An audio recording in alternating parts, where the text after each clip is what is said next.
But let's talk about The Bride. It's a fit. I think it will end up being not only on my worst of the year list, but it is the biggest bomb of 2026.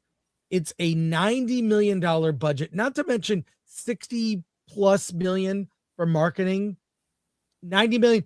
And it was estimated even before the weekend, they said it's going to do about 15 million domestic box office, 7.3 million. And man, I just cannot. This is horrible. Exhibitor relations. WB's The Bride was left at the box office altar, which is 7.3 million with an 80 million price tag. There is some debate about what the budget is. It's always more than what they say. Yeah, I originally saw 90 million, and then all of a sudden everybody was saying 80 million. I was like, wait, what? Trying to make it look like less of a bomb, but here you are, Steph. Maggie Gyllenhaal has subtly started the blame game when it comes to The Bride. Misogyny has nothing to do with it. It's not a film made for men who, when headlines describe it as a feminist horror and feminist tale, this is a movie made for a specific audience, and they aren't showing up. I will say this, the audience that I saw it with, like, they actually, like, there was no one reacted, and then one person like clapped, and I think they were embarrassed after they did it. Here is Maggie Gyllenhaal with a comment. Let's get her full comment here. I'll play it full screen. What's Trump got to do with this? She says Trump inspired the movie in 2016, his election. Let's look. Let her speak for herself. Let women speak. If they let me grab them. Because on the one hand, we've had all these interesting, films come out just this year. Chloe Zhao with Hamnet, Lynn Ramsey with Die My Love, Kristen Stewart with The Chronology of Water. But on the other hand, there's only 8% of films that were made by women. Mm-hmm. And that's a 7-year low. Mm. I mean, what do you think that says? I'm thinking about whether to say this. Say it. I think that it's fine. Like when we make little movies, cute, or like go make your little movie. Starts to get dangerous when women have their hands on a lot of money. You know what you're saying? You're saying it's a tiny percentage, but look at how many of those movies were movies that made an impact. Like if you've had your mouth shut for so long, almost like a geyser, like having your hand on something. Well, when it bursts, it's going to come out really powerfully and with a lot of energy. And I wonder if what's happening culturally is gonna, okay, I will say one thing about this. It's gonna bring like an unstoppable response, maybe especially from women. I will say, and I don't know if I've said this out loud before. Again, maybe I'll get in trouble, but I actually think that when I really became a director was actually, I think, the first time that the morning that Trump was first elected. I think I was like, I have a lot more to say than I've been saying. That's the only statement that she made that I was like, yeah, that's actually true. Is it becomes very dangerous when women get their hands on a lot of money because she just lost a ton of money. A ton of money. She turned $90 million into what, $7 million domestically? Good job, Maggie. Yeah. And I think it was like 13 or 14 globally. Bruh. Something like that. That was just a bunch of word salad that went absolutely, I don't know what she was talking about. She was just babbling. Right. But of course, it's men's fault that a feminist movie failed. Of course, it's Trump's fault. Like, who's the audience? Who was supposed to show up and watch this movie? I think that's the bigger question when you see things like this flop. And I read an article somewhere, I think it was with Variety, that they think there's some wave of feminist horror coming out. And I think it's on the heels of The Substance, because people said, hey, The Substance, it's a feminist movie. It's a horror movie. It's female empowerment and all that. And, I think they just kind of took it and ran with it.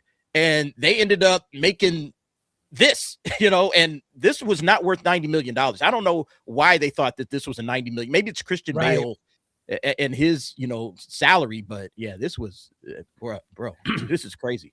Well, the fact is, the reality is that more men showed up to see The Bride than women. Oh, just like Marvels, just like all these things they tell us. This has major Charlie's Angels vibes to it. Yeah, so she technically can't blame men because the percentage of men to women who went and saw The Bride skews heavily on the men. So she can't blame. Well, the feminists didn't show women are the one that didn't show up for it. I mean, what's funny is Barbie. Barbie was not made for men. 100% not made for men. And what, $1 billion, well over $1 billion. But it let them lead out a better fantasy for women. You can make movies for women and they'll do great. But if you're going to make a feminist film, you've got to question the budget you've been given. There's a lot of nuance to this. A couple things I got to say. Horror as a genre generally has an appeal to women. Mostly women are mostly the fans of horror. This was not really sold as a horror film. It's not a horror film. This is not a moment in this movie that's even scary at all. It really is a feminist fever dream when it gets to this, and there are too many ideas happening at once. Not to mention that Jessie Buckley as the bride is insufferable before she's resurrected, and after she changes not at all. Not in the least. And there are things that are just confusing. So she gives this weird speech and kills some people and inspires a wave of crime and other women to dress like her. That felt very present day. So Joker. That sounds like the Joker. Yeah. But much more present day than the Joker. Much more present day. With these spinning headlines. I saw them marketed as Bonnie and Clyde. Yeah. Sort of Bonnie and Clyde feminist thing, but I saw like hints of it in there, but no, it's Joker 2 for women. Well, see, that's the thing is if you strip away all of the feminist stuff, all the feminist garbage, you have a Bonnie and Clyde story.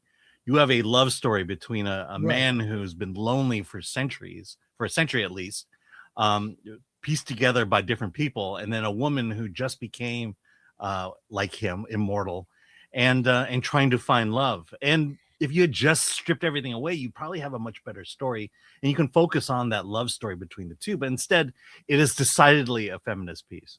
Absolutely, every single scene has some sort of feminist messaging. It's just one message to the next message to the next message. Like, let's see an example of how oppressed women are here. Now, an example of how men take advantage of women here. Now, let's do an example of how men try to sexually assault women here. Now, let's do an example of how men or women are subjugated here. Like, it's just one message after the other. Every single place that they go to has some sort of feminist thing that she needs to stand up for the other women, speak out for the other women, or do something until ultimately she gives that speech and inspires other women to be just as terrible as she is. It's so funny because she loses her memory, right? But not her insufferable attitude. Like that remains. Her memory is gone, but her attitude remains. Like it's so it's one battle after another. Yeah. It's the other thing was the Penelope Cruz character. I mean, she was written to be brilliant.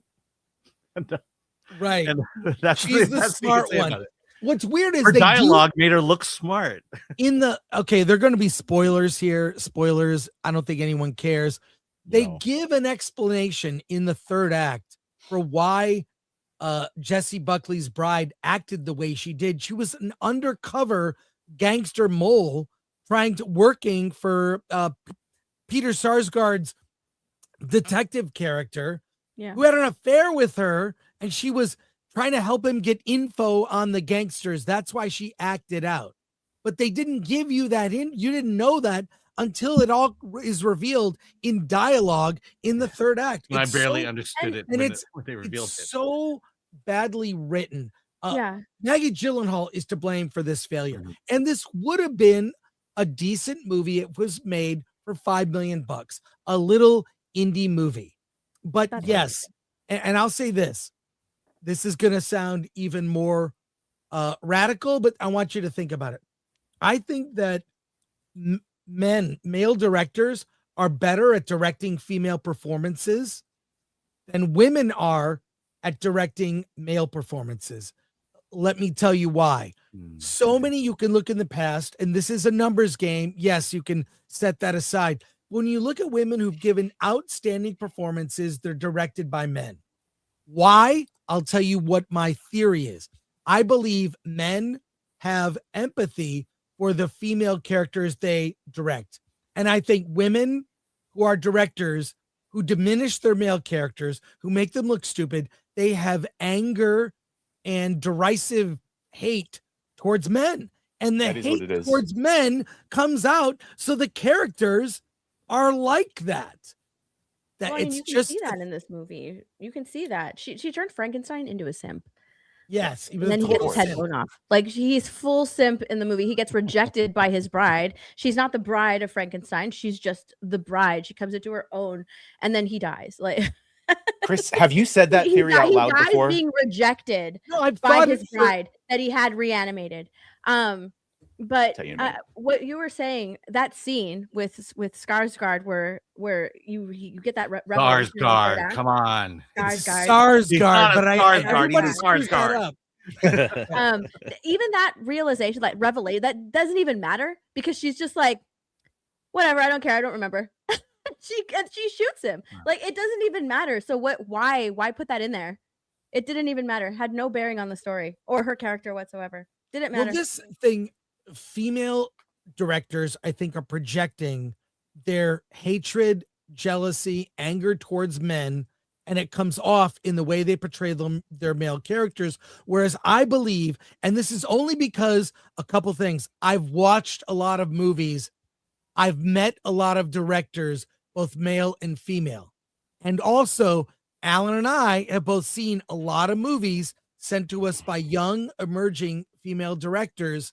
I see the hatred toward men come out. I think part of it is the media really is making men weak, and they're attacking men. I just see it.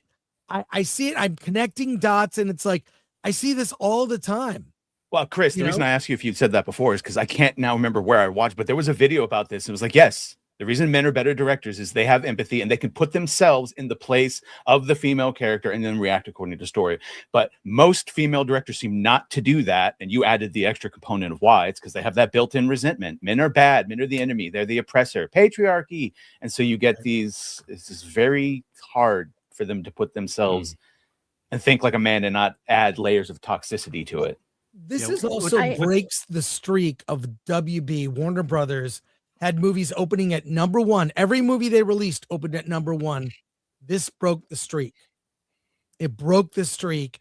And look, Maggie Gyllenhaal wrote it and directed it. It was retooled. Someone talked about a director's cut they saw that was very different. And I think this movie would have been fine if it was made for under 10 million. You would have made money. And actually, I'll give her credit. I think visually, it looks good. The sort of black tattoo from the liquid or whatever, that was kind of a interesting. She had a lot of interesting ideas. She made some interesting visuals, horribly written and ill-conceived.